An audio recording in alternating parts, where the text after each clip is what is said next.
La madrugada del 10 de junio, aquí este basural para fusilar. No obstante, los fusilamientos producidos y las torturas a que hemos sido sometidos muchos peronistas, estamos dispuestos a continuar esta lucha hasta las últimas consecuencias. En ese sentido, somos absolutamente solidarios con nuestros hermanos latinoamericanos y de Asia y África. En los años 60, la política gana las calles. En todo el mundo, millones de jóvenes se movilizan para exigir un cambio. Para ello debemos imitar el ejemplo de los países asiáticos y africanos en pleno proceso de liberación, con éxito. El caso de Vietnam, por ejemplo, donde un puñado de hombres lucha contra el ejército más poderoso del mundo. No nos cabe la menor duda de que lucha que habremos para nuestros descendientes un mundo mejor. En América Latina, un grupo de artistas se compromete con la realidad social y convierte su arte en acción política.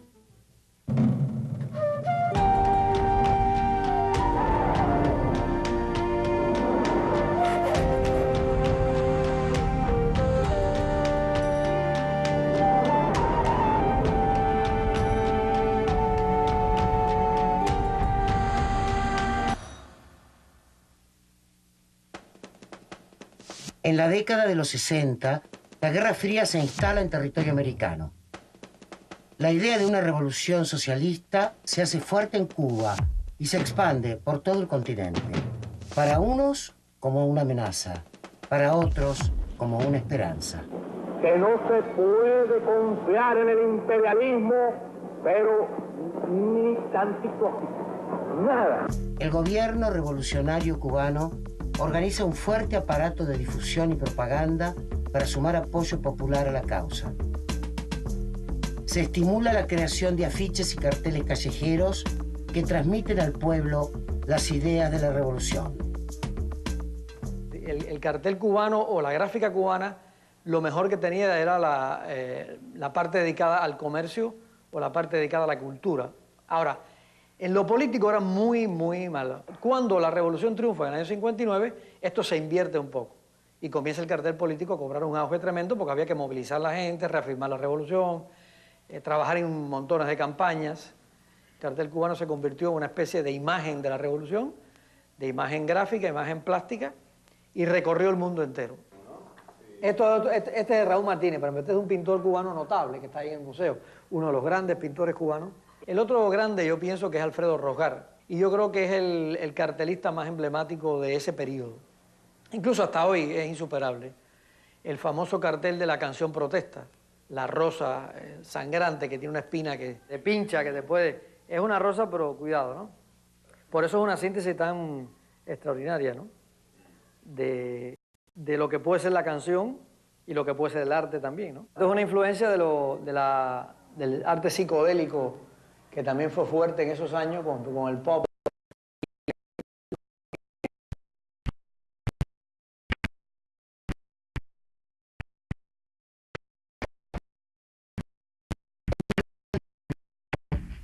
Una serie de huelgas estudiantiles sacude París. El enfrentamiento con las autoridades tiene un eco inmediato en todo el mundo.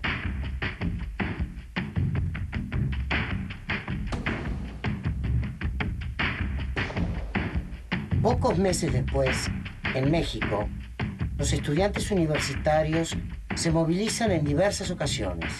Marchan para exigir una sociedad más democrática y menos represiva.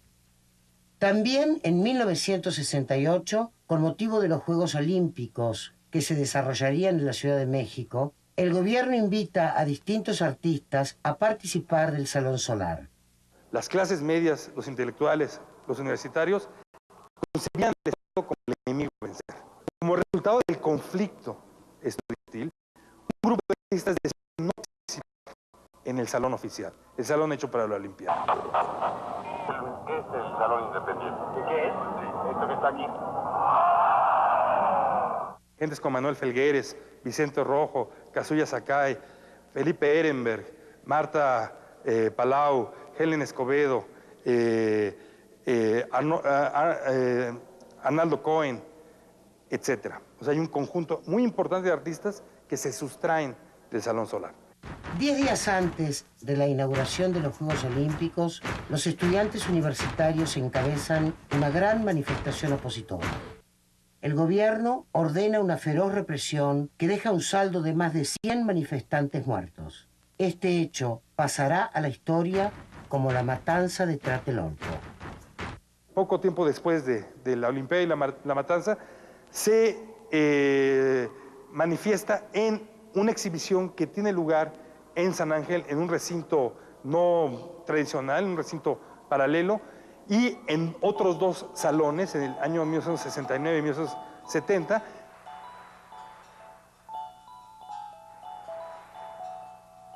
La matanza de Tlatelolco profundiza la tensión entre los artistas y el régimen. En rechazo a las iniciativas oficiales, se inaugura el tercer salón independiente.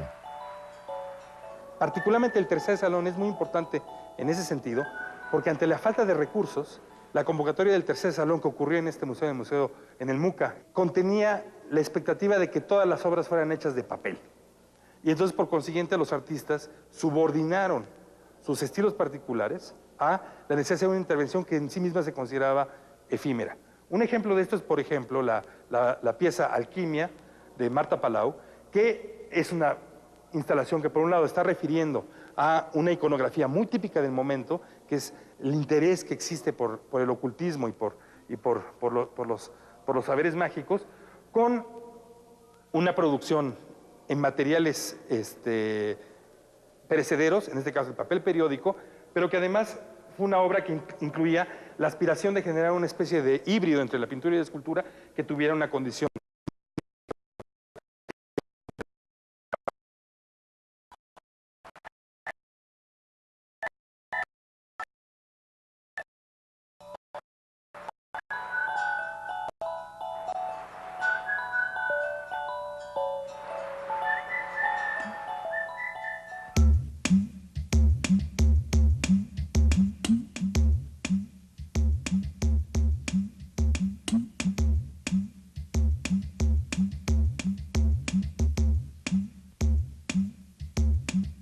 En la Argentina de 1968, la tensión política también está presente. La dictadura del general Juan Carlos Onganía impone una fuerte censura sobre la vida cultural e intelectual del país.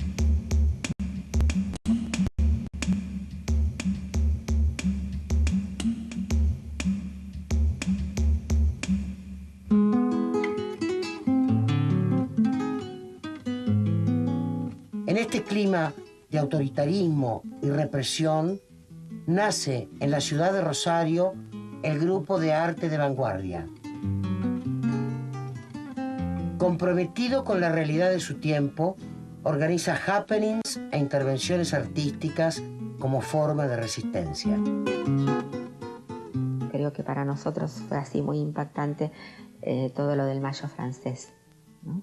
Y todos los movimientos sociales, como los sacerdotes del tercer mundo, es decir, la Revolución Cubana. Bueno, esto era como, creo que formaba un contexto donde Argentina estaba metido y que no podés separarlo. Esto ahora que vemos como una utopía era una posibilidad real en ese momento, ¿no? Había como una gran efervescencia, muchos encuentros, muchas discusiones, donde se hablaba mucho de la obra, del lenguaje, de qué se estaba haciendo en Buenos Aires. O fuimos pasando de la abstracción al objeto, a instalaciones, a estructuras primarias, pero eso en el término de un año. Nos llevaba una cosa a otra sin quizás mucha reflexión de por qué. Los artistas rosarinos comienzan a trabajar con sus colegas de Buenos Aires. A principios de 1968, los dos grupos coordinan una primera acción conjunta en el marco del premio Ver y Estimar. Un un grupo de artistas rosarinos y porteños irrumpe durante la ceremonia inaugural del Premio Beriestimar, encabezados por un joven porteño que se llamaba Eduardo Ruano. El grupo se dirigió hacia un panel con la imagen de Kennedy, el presidente norteamericano asesinado, y al grito de "fuera yanquis de Vietnam" lo apedrean y lo rompen. Y lo importante es darse cuenta que la acción no era ni el panel intacto ni el panel destruido, que además fue retirado rápidamente de la sala de exposiciones, sino que la acción era, digamos, la obra era la acción misma de apedrear a Kennedy en ese espacio fuertemente protocolar e institucional, ¿no? Y esta irrupción, este mitin, marcó un momento muy importante, porque es el momento del pasaje de articulación entre la experimentación artística y la radicalización política, pero además porque es el momento de pasaje a la acción, como forma de acción artística y política a la vez.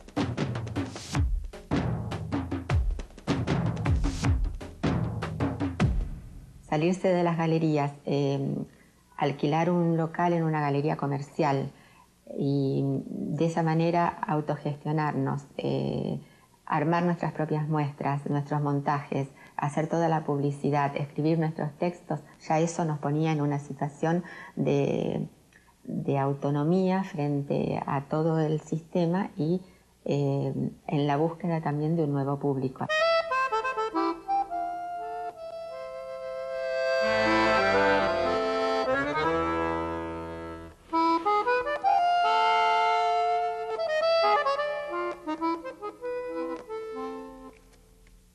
Las charlas, las reuniones, los datos, las cosas, lo que ocurría. Es decir, creo que de alguna manera fue lo más valioso del grupo, esa cosa de darse cuenta que no podía permanecer al margen, ¿no es cierto? Entonces el arte se corre de sus soportes y sus formatos más tradicionales, la pintura, la escultura, etc., y empieza a indagar otras posibilidades. Por ejemplo, el pasaje al objeto, o al ambiente, la expansión en el ambiente, y crecientemente lo que se conoce como arte de acción, que es la idea de que una acción protagonizada por el cuerpo del artista o incluso por el cuerpo del público puede ser denominada arte. La agitación política impone nuevos compromisos. Muchos artistas deciden alejarse de las galerías y los salones para llevar a cabo un arte de acción. A mediados de 1968, la Embajada de Francia en Buenos Aires organiza la tradicional entrega del Premio Braque. Las autoridades de la Embajada se reservan el derecho de modificar total o parcialmente las obras. Esto generó una reacción muy fuerte de rechazo al premio, y eso significó que nosotros hiciéramos un manifiesto que se llamaba "Siempre es tiempo de no ser cómplices".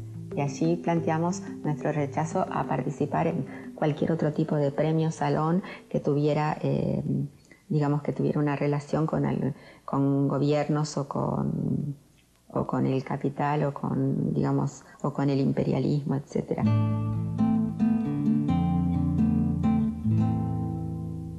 Yo creo que de hecho esa actitud que teníamos con las artes plásticas nos comprometía con la realidad. Si mirábamos la realidad, bueno, che, no le digo a ustedes que la miren, yo también la quiero mirar, ¿no? Porque además no éramos los únicos que íbamos a ser, los maestros, los estudiantes, las reuniones, los sindicatos. Creo que no sé cómo hubiéramos podido permanecer al margen.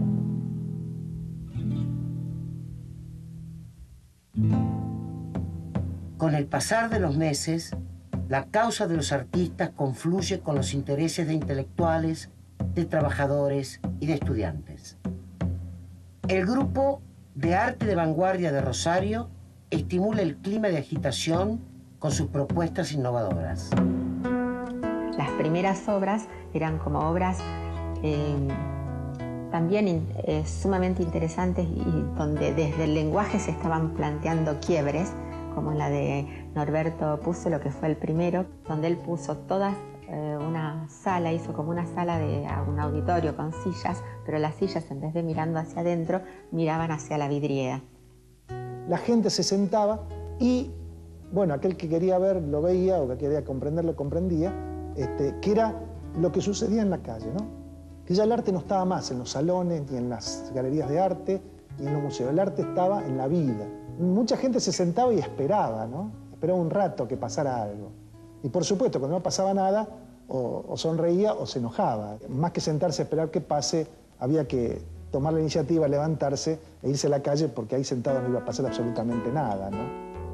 No salí a la calle del todo, ¿no? No me animé a romper con ese espacio y salir. Pero bueno, por lo menos di ese primer paso, como hacen los bebés cuando empiezan a caminar.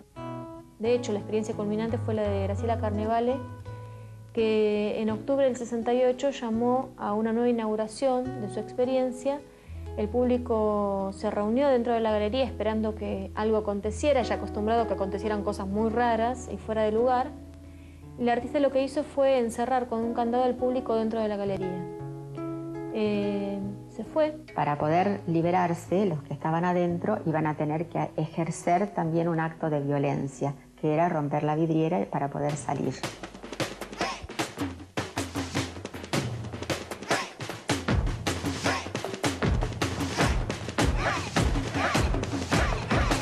Todo el mundo estaba esperando, después se juntó gente de afuera que llegaba tarde a la inauguración y se generó, parece ser, mucha tensión entre el afuera y el adentro, y alguien de afuera dio la patada, que rompió el vidrio.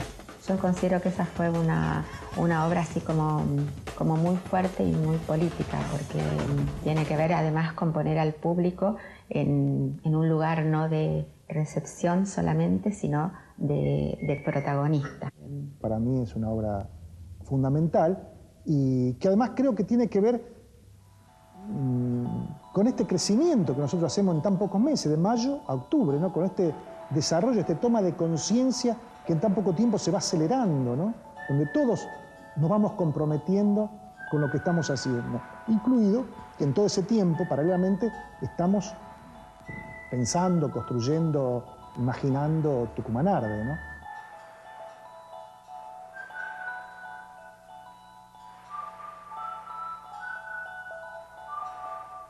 Para 1968, la tensión entre el Estado argentino y los artistas se agudiza. La ciudad de Rosario se convierte en un foco de resistencia a la dictadura de Onganía. Y en ese momento todos pensábamos que la revolución venía, todo se iba a cambiar rápidamente y que era re fácil. La utopía era grande, entonces como que todo se modificaba, que todo iba a cambiar rápidamente. Y bueno, la realidad nos ha mostrado que no.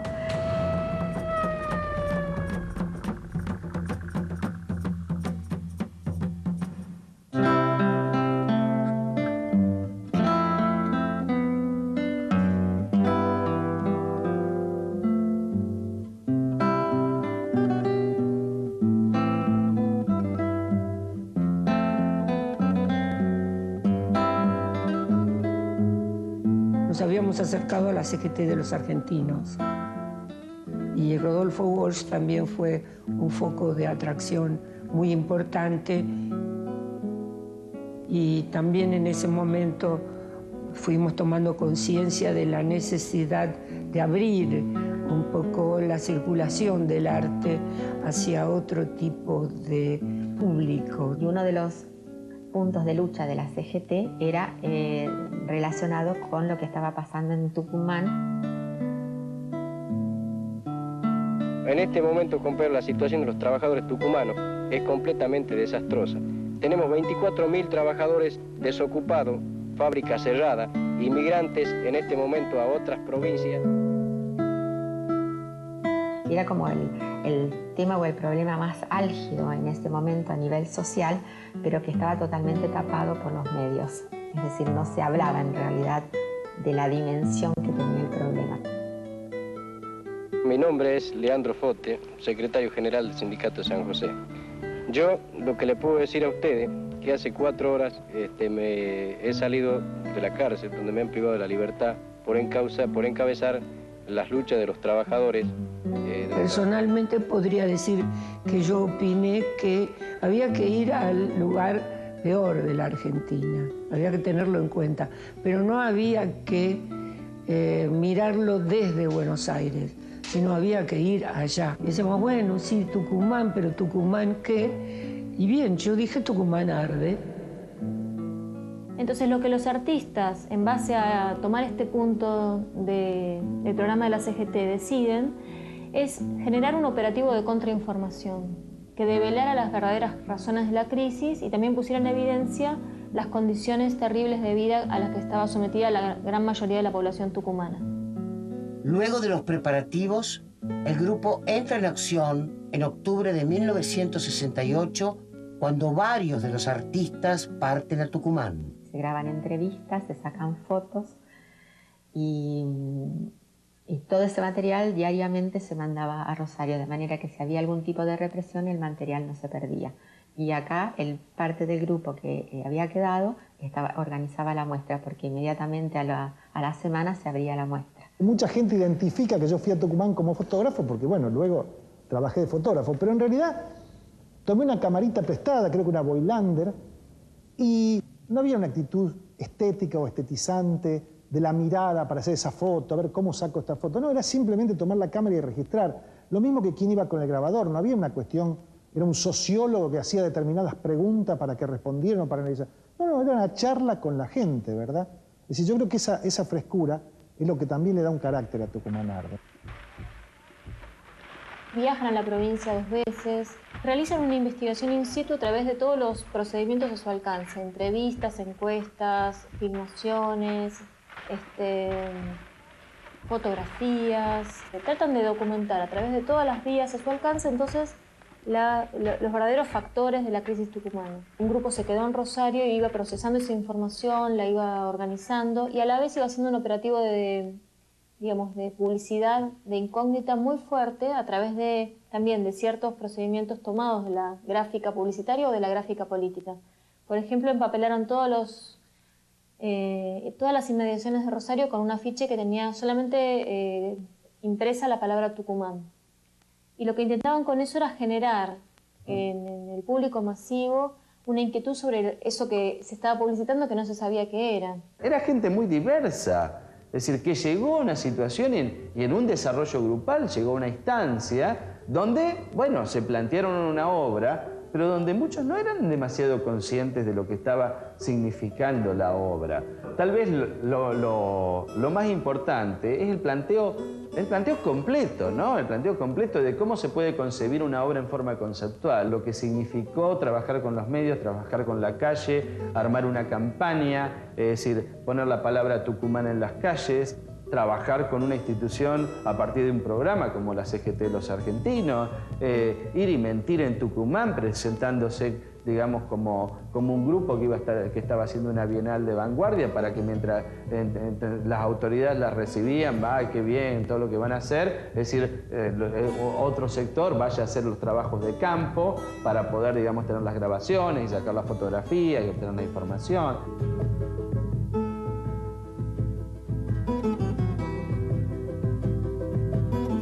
Con el material recogido en Tucumán, el 3 de noviembre de 1968 se inaugura la primera Bienal de Arte de Vanguardia.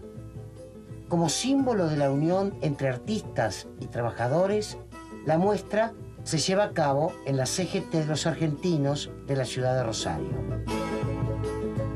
Acá, en el año 68, se hizo la muestra de Tucumán Arde, precisamente como una decisión pero muy importante, de que ese tipo de obras que nosotros hacíamos no debía estar ni en galerías de arte, ni en salas de exposición, ni mucho menos en museos o instituciones. Se pasaban las películas, había grandes fotos murales que se habían ampliado, había muchísima información de estadísticas relacionadas con enfermedad, desocupación, analfabetismo.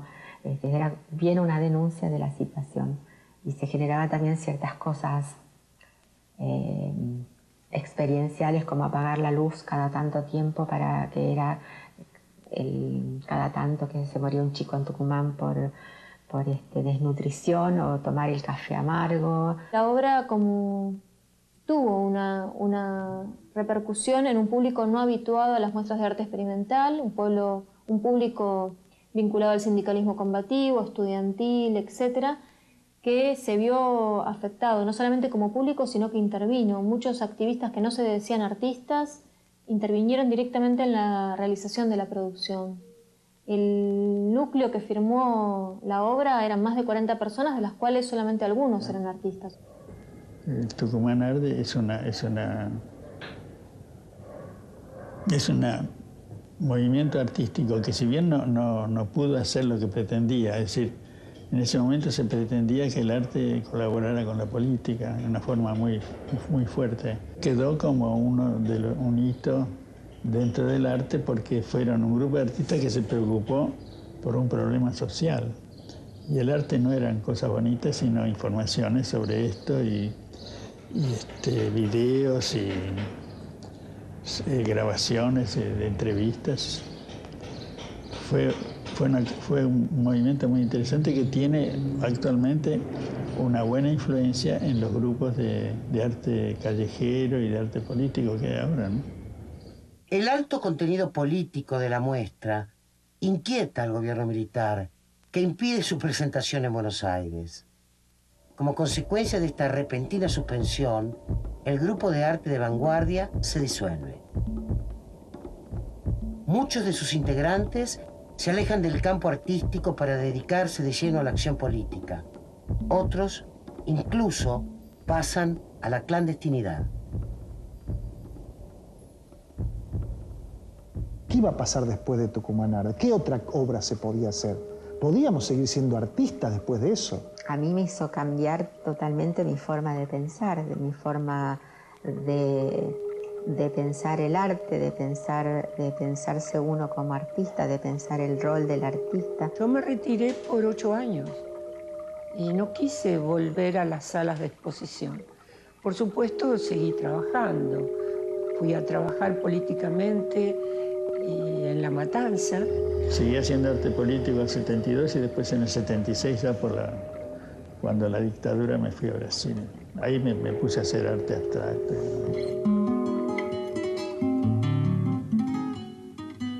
El grupo se rompe, creo que fundamentalmente porque empiezan a aparecer después de Tucumán diferentes posiciones frente a cómo trabajar o cómo accionar en ese momento. La mayoría canalizó sus inquietudes a través de grupos políticos, es decir, se abandona el campo del arte para meterse en el campo político. Hay gente que se fue a la guerrilla, hay desaparecidos, Favario de Rosario, desaparecido. Si la foto sirve como ayuda a memoria, porque es pasado, esta foto de Eduardo Favario con un falcón verde detrás, asomándose a la vidriera, es decir, la foto siempre nos remite al pasado, y esto parecería que tuviera alguna visión premonitoria, ¿no? Creo que hay muchos frentes y donde cada uno elige su lugar de lucha. Y a lo mejor como artista uno puede acompañar eso, o puede acompañar otra cosa, o puede acompañar los cortoneros, como hay experiencias muy interesantes, ¿no? Lo que uno aprendió, de alguna manera, que es mucho menos dogmático, ¿no? Y la vida sigue y vendrán jóvenes que querrán en la calle, y me parece bárbaro que eso ocurra. Los años 60